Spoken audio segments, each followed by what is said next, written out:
have something special. You have greatness within you. Hello, my name is Les Brown. You know, statistics indicate that every time the unemployment goes up 1%, 10,000 children are battered and abused, and women are battered and abused. And child abuse is major all around the world. The person I'm interviewing today, she is an author, she's a speaker, she's an entrepreneur, and she's the author of the book entitled Better Must Come. Her name is Althea. Althea Grant, how are you? I'm really well, Les, and how are you? I'm better than good, better than most, and sometimes even better than that. You're better than me then. All right. Listen, how did you come up with the title Better Must Come? I love that question. Thank you. You know what? When I was a child, at 6 years old, my mother left for what was called foreign. It meant England, and I was left alone. Where did you live? I lived in Jamaica, in the country area. I was taken one day on the country bus to Kingston, and then my mother disappeared the following morning. And she didn't tell you in advance that she was going to go away? No. I thought I was having a ride on the country bus, and I would go back to my lovely grandpa. How did you handle it when you got up the next morning? When I got up the next morning, there was a formidable woman before me. And who was she? Her name was Aunt Adeline. Aunt Adeline. Yes. And you sound like she was a character. Oh, wow. And then some. And then some. And then some. And she looked at me and she said, "Your mother has gone to foreign, and you are living with me now. Don't give me any trouble." Wow. And that was the beginning of sorrows. In what way? What happened? You were 6 years old. 6 years old, no family. I didn't know her. I didn't know anyone else. My father was one of the most famous people in Jamaica, but he never came round. Yeah, your father, he was a boxer. Yes, he was and a what is your champion father's boxer. name? His name was Bunny Grant. Leslie Bunny Grant. Leslie Bunny Grant? He has my first name? No, he's got George Leslie Bunny Grant. Wow. Yes, and he was the Commonwealth champion of Jamaica. And so I was a famous child, I suppose, but I was a poor little rich girl, left alone with no one to protect me. And so what was the life like with your aunt? What did she do to you? From the very beginning, she had deep dislike, which just got worse and worse. She would starve me, beat me with a cane until it frayed up. My back would be covered in welts as she just went on and on. And I understand we were talking, she made you sleep under her bed. Yes, I was not allowed to sleep in the bed, although there was space for me. She felt that I didn't deserve it. So I was underneath the bed, sleeping on my old clothing. So I had my clean clothing at my foot, and my dirty clothes I laid on, and some other rags that I had for a pillow. Given that type of abuse at such a young age, that's horrible to even an adult. How did you maintain your sanity? How did you not lose it or have a nervous breakdown? Wonderful question. You know, that's where Better Must Come came in. Many people, as children, you have a favorite toy, a favorite blanket, a favorite song, you know, Twinkle, Twinkle, Little Star. Mine was a song by a reggae artist, and it was called Better Must Come. And it was saying, you know, though I was being treated like a pariah, that's what the song was saying, still, who God blesses, no man curse, better must come. And I sang that to myself under the bed. I heard it on the radio. Every time it came on, I learnt it by heart. And I sang it to myself, silent tears running down my face. Because if she heard me, she would poke me under there and drag me out and beat me. So that song became my mantra, and it's now my mantra in life. Better must come. Better must come. And that's why it is the title of your book. Yes. When you look at where you are now, Yes. what are you doing now? Well, as you know, I was or still am have a practicing certificate as a lawyer That's true. of 20 odd years. I am also a speaker. I am, as you know, an author. Better Must Come is going to be the first of many. Uh-huh. And of course, most importantly, I am your trainee. Okay, so tell me, who do you see the audiences that are most suited for the kind of message that you want to bring?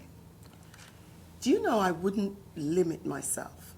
What I've seen is this, that out there are people who have limited themselves according to what has happened to them. They're allowing their past to define them. And for me, that's just not an option. So anyone who's thinking of giving up, you may be a business person. In this time now, where we're going through a recession, you may think, I'm going to give up. That's where I come in. No, you're not, because better must come. You may be somebody going through, as you say, enduring a marriage rather than enjoying a marriage. That's where I come in, because better must come. You may be a child. As a lawyer, the favorite thing for me was working to make life better for children and families. I could relate to their parents because I knew what their children were going through. And I could prepare them. Sometimes I had to prepare them to give up their children. And so I taught them better must come. If you really and truly love your child and you prioritize them, although this looks terrible, better must come. There are women out there who have been abused, children who have been abused like me. And I'm not going to leave this earth without having made a difference, helping someone to know better must come. When you are involved in, let's say, a devastating situation like losing your job unexpectedly or going through a divorce or losing a loved one, and you now are standing facing life by yourself, what is it you have to say to yourself? Because you were 6 years old. Yes. You had to face life by yourself in a very hostile environment from someone who should have provided for you and protected you, your aunt. She decided to be your nemesis. She decided to make your life a living hell. Yes. What do you say to people that's going through some tough times right now? How do they maintain their sanity? You have a mantra, better must come. Yes. What else? You got to have some other tools in the pot. You know, better must come, but it's not just going to come like that. There's some work involved. And also, believe in yourself. Know that giving up is not an option. You know, I had someone who helped me. My uncle Roy Graham, he turned up at a time when I was in despair. I reached a stage, I was ill, I was as skinny as a rake, I was sleeping on the floor because as ill as I was, my aunt wouldn't allow me to sleep in a bed.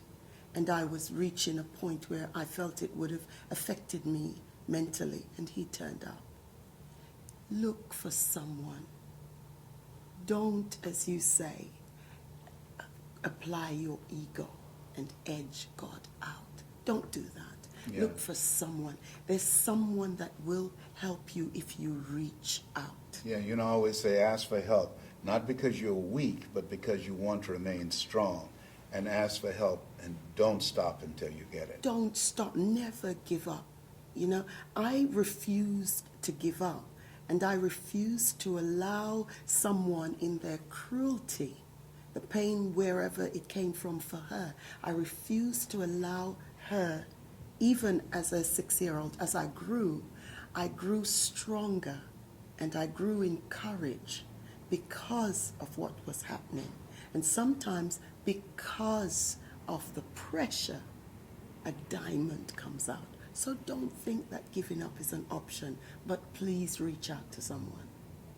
And in addition to reaching out to someone else to help you through the situation that you might be facing, what else do you suggest that people do to handle the adverse situation where they might find themselves in? How I handle it, and I would suggest that we look at this together, is that if giving up is not an option, you then have to look at certain steps that you're going to take in life to give you the courage to hold on. It's easy to give up. For instance, when my uncle died, he just died suddenly, and my world died with him.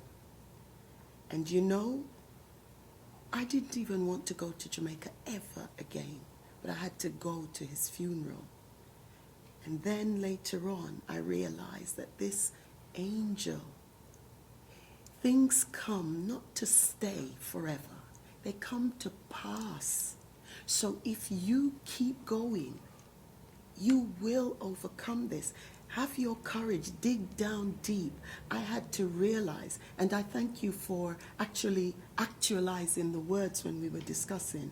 I realized that my uncle was an angel that came into the world for me before I was born. He was there. And had I not reached out to him, you know, that day when we were at a carnival and there was this man smiling and his arms were out, and I didn't quite remember. But his eyes, I just rushed into his arms and he scooped me up and made things better. It began to get better. And hope sprang in my heart. Have hope. Remember, giving up is not an option. It's not going to be easy, but sometimes it's necessary to go through certain things in order to get where you need to be. Thank you so much. Her name is Althea Grant, and she's an author, powerful speaker, and the title of her book, Better Must Come. If you have lost your job, don't despair. Better must come. If you're going through a divorce, don't give up. Better must come. If you're facing an illness, like I did cancer for 19 years, I can tell you, better must come. When you have hope, that gives you power in the present. Thank you so much for who you are, for your voice and how you're showing up, and for your story. You have something special. You have greatness within you. This has been Mrs. Mamie Brown's baby boy, Les Brown. Thank you.